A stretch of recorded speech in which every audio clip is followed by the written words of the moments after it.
So I've been living in here for quite a long time, yeah? Tell me why after 11 years, white people still don't know how to act when they see a black person running around the countryside. Hello, folks. Welcome back. This is Chris in central Pennsylvania. Never mind the backdrop behind me, which, of course, is located in Northwest Province, close to Gauteng, actually, in the Mahalisburg. News24 ran an op-ed by Talon Bezuidenhout, where she recounted recent experiences in China and raised an apropos topic, asking, is it racist? In light of recent racially charged incidents in South Africa, including the attempted murder of Mark Hanscom by a crowd of black South Africans on holiday, Knobs and Keezy's unhinged rants about coloreds on a flight to Cape Town, and the alleged incident of whites calling a black woman a baboon at Food Lovers in Four Ways, it seems an appropriate time to ask the question. So what exactly is racism? One can find various definitions of the word in dictionaries, and a few samples include prejudice, discrimination, or antagonism by an individual, community, or institution against a person or people on the basis of their membership in a particular racial or ethnic group, typically one that is a minority or marginalized.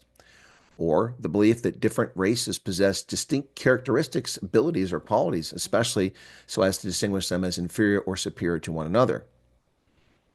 Personally, the following aligns very well with my thoughts on the subject.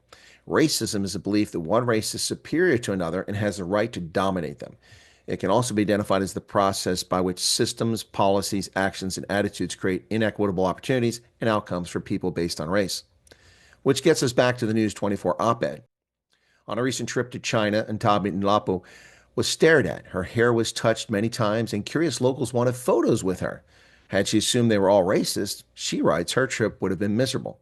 Indeed, being overly sensitive to the behavior of others, especially when one is ignorant of local customs or norms, is hazardous. Recounting one engagement in China, Nlapo said, as I'm about to turn and head in the direction she indicates, she stops and she gestures for me to wait. Then she looks at my hair and makes a curious sound. She touches my dreadlocked hair, strand by strand. I stare at her, but she seems not to notice me anymore, almost mesmerized by the coarse textured locks in her hand. I remain still.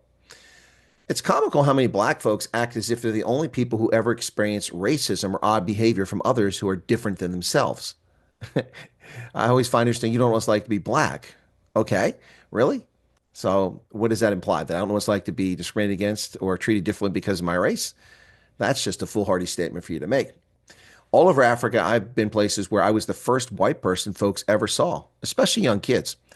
And if I were offended every time an African marveled at my hair, touched it, rubbed the smooth texture between their fingers, I'd wind up assuming that all of Africa was inhabited by nothing but racists. But of course, that's not the case. Now, Nlapo continued, then she began sniffing the air as if trying to catch a scent. Been there? It happens a lot to me in Africa. Could she be racist? Does she hate black people? Maybe she thinks my hair smells. Nope. You're just different, unusual, perhaps even astonishing to her. She's probably never seen black people or rarely sees them. And be honest, your appearance is very different than hers. And that makes her curious. Nlapo writes, there are many ways I could interpret this interaction.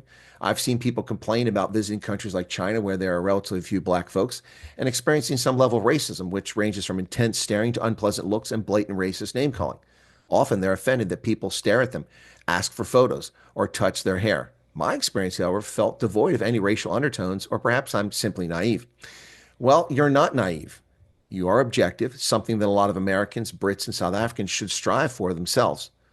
While rebuilding the armed forces of Liberia, at every single event, the soldiers, all of whom were black, of course, wanted photos with me. Why? Perhaps out of respect since I led the program to rebuild the force. Perhaps because I was different. Maybe it was all the ribbons and decorations of my uniform.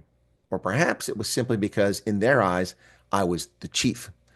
Understanding Liberian culture, one realized that in most cases, it was because I was the chief, and folks always wanted to be on good terms and have memories with the chief. It's not about being the white guy. There was nothing, no slight intended by it.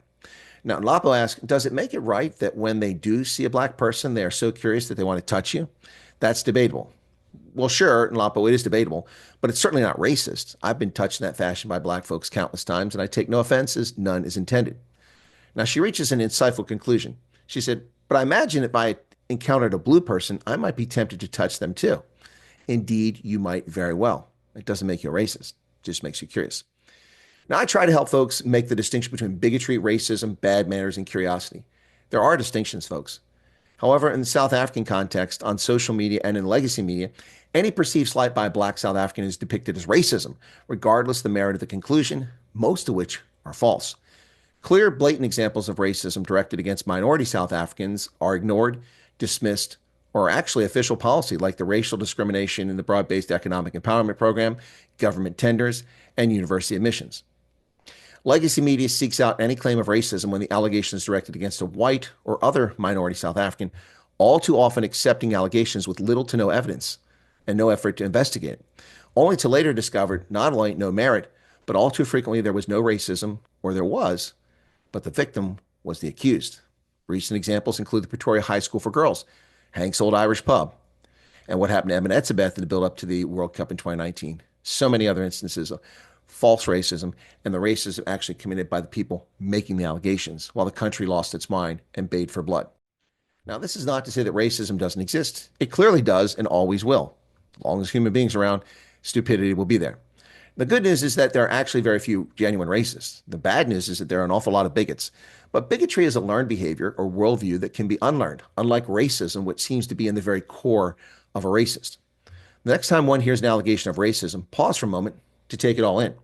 Consider the source, review the incident, evaluate the motivation of whoever is sharing the story before passing judgment. Also, when an alleged incident of racism crops up, it's best if one suspends their own personal bias or worldview to not assume victim or perpetrator status without the facts.